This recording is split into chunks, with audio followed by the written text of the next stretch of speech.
All right. Thanks to Ernie. He shot me this video link with this conversation with this Roger Penrose, or Sir Roger Penrose, his mind-bending theory of reality. What Ernie found interesting is his conversations about retro causality.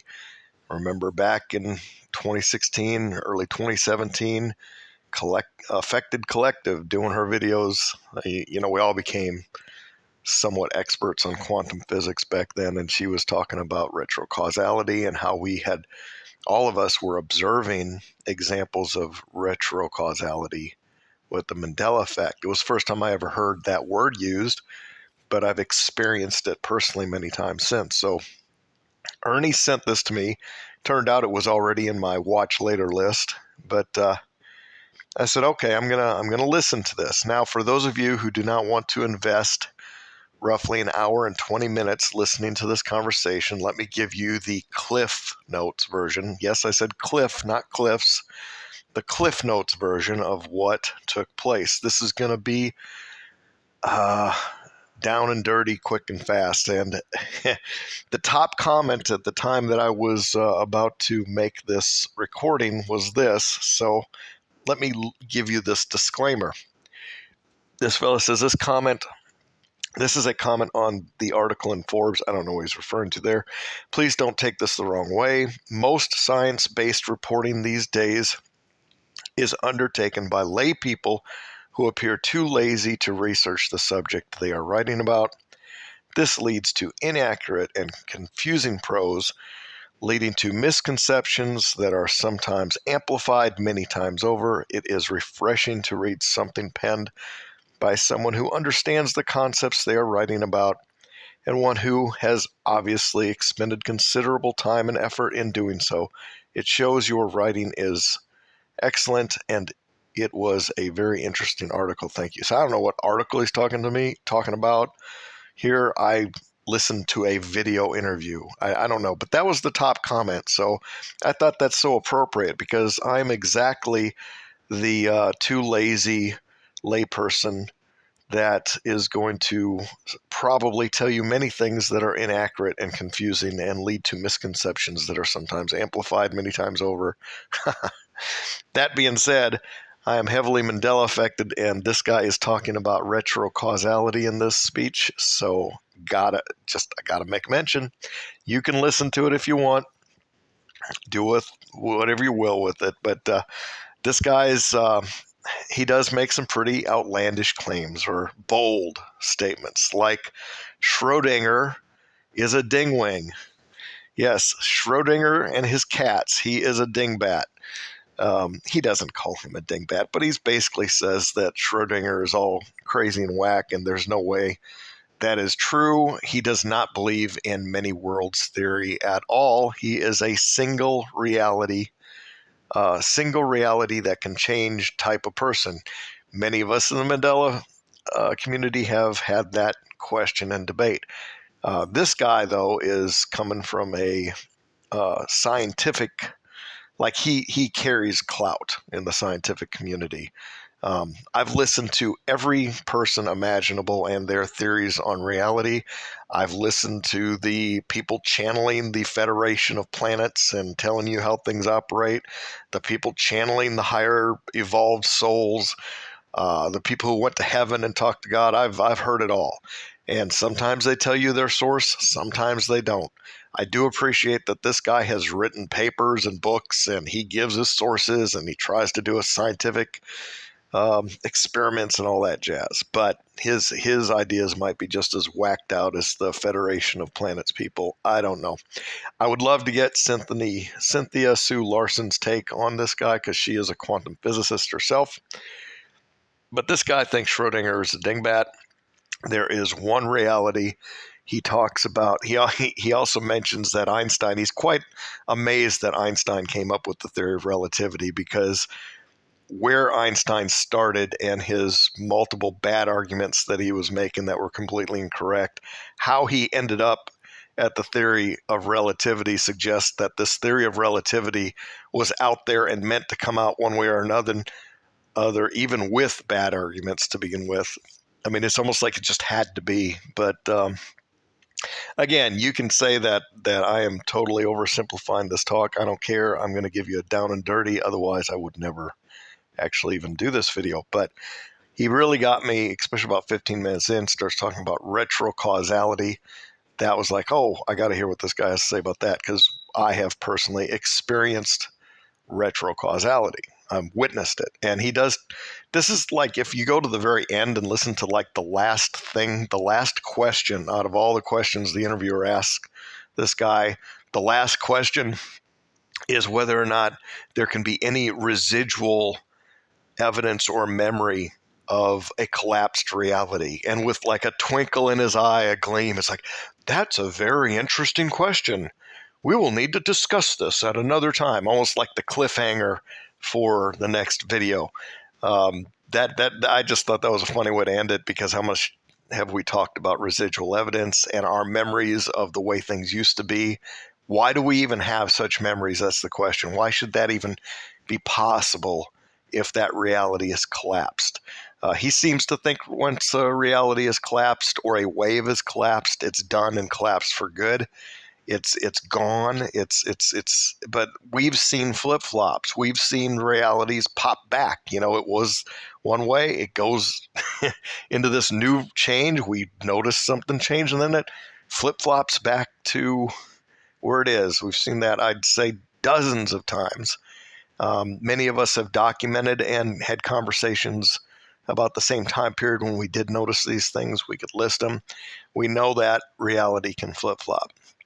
I don't know what he would say to that. He admits that, you know, a lot of people don't really truly understand what, I guess he doesn't, nobody really understands what is happening with a wave collapse. This is an observation, but we don't really have our minds around what is truly going on. But he suggests that this is where we get free will from. Or with scientists, if they ever say true random, any type of random event, that's AKA free will. He used to be a determinist for a very short period of time. He is not a determinist. He believes in free will. He doesn't know the extent of free will, but it is this collapsing wave function combined with retrocausality that allows us to have free will, and it births little bits of consciousness somehow. I don't know what experiment or math he's using, but consciousness and free will and self-awareness and understanding, all of that is in the way he's explaining it. It is the result of the collapsing of the waves and the retrocausality. So decisions are made in the quantum world, the quantum realm or quantum reality. Decisions are made there. Waves are collapsed, and the effect of that wave collapsing is a retroactive change in history of our classical reality, the timeline, the physical, common, normal reality that we all have come to know and love, that we experience linear time flowing in one direction, and we see our reality around us. He is saying that in the quantum realm, decisions are made that collapse reality, and that changes our history right in front of us, and that there's some way he believes that it can be tested. He hasn't been able to conduct these tests because of financial reasons and not quite sure 100% how to do it, but he's got an idea. He would like to test it. He would like to prove. He believes there's been significant tests to show that there's a time delay, anywhere from like a millisecond to a second, to where you can measure in time a collapsed wave. And because of the limitations of the gravitation, the impact of gravitation, like gravitation can only hold this moment for a very short period of time, like up to a half a second.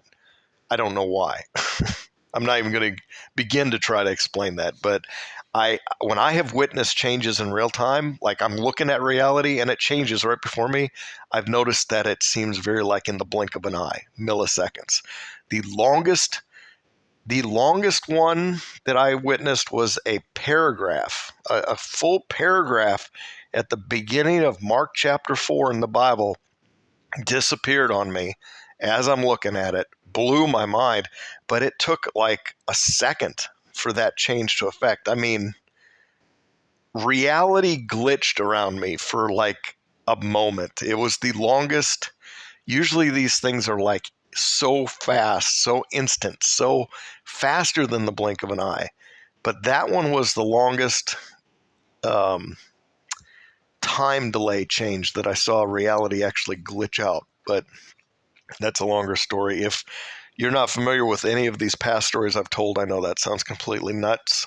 It sounds mind bending. Now, he and this interviewer, they admit right off the start that scientists do not like talking about the consciousness or where consciousness comes from because, and this is more inferred, all of the crackpot love and light people out there that are constantly telling us how consciousness is, and all of their, talking to the Galactic Federation, this kind of discredits the scientific community and it makes them look wacky. So the credible scientists do not want to even embark upon and touch in any way a theory of how consciousness comes about. And he admits nobody really knows. We don't understand consciousness.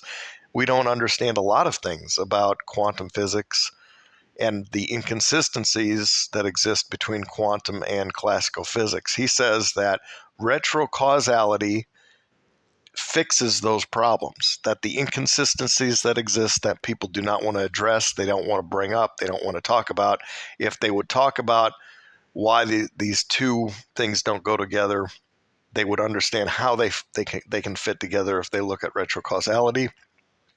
So there's basically two types of physics engines at work. Think about physics engine of a video game. You've got the physics engine called the quantum reality computer physics engine platform, and it runs along with the classical reality theory of relativity and all that other stuff that the normal model is running along, and both of them operate and they influence each other. They touch upon each other, but they're still distinct and separate. That is his probably claim to fame when it comes to his look at how our physical reality exists, as he sees quantum and classical as both existing independently and yet tied together, interconnected, almost like a like a religious concept with the Trinity, how God can be three in one, separate and yet the same. So, in a nutshell, he believes in retrocausality, that history can change and update. He believes Schrodinger is a goof, and he believes most scientists don't truly understand quantum physics and particles and wave collapsing. They don't really understand it. They don't want to talk about it, and they definitely don't understand consciousness. He does believe in free will. He does not believe in many worlds theory. He believes there's one reality, and that is receiving its updates and changes. He does not mention the Mandela effect, and he would probably consider us all a bunch of quacks who do believe in the Mandela effect. I have no doubt about that.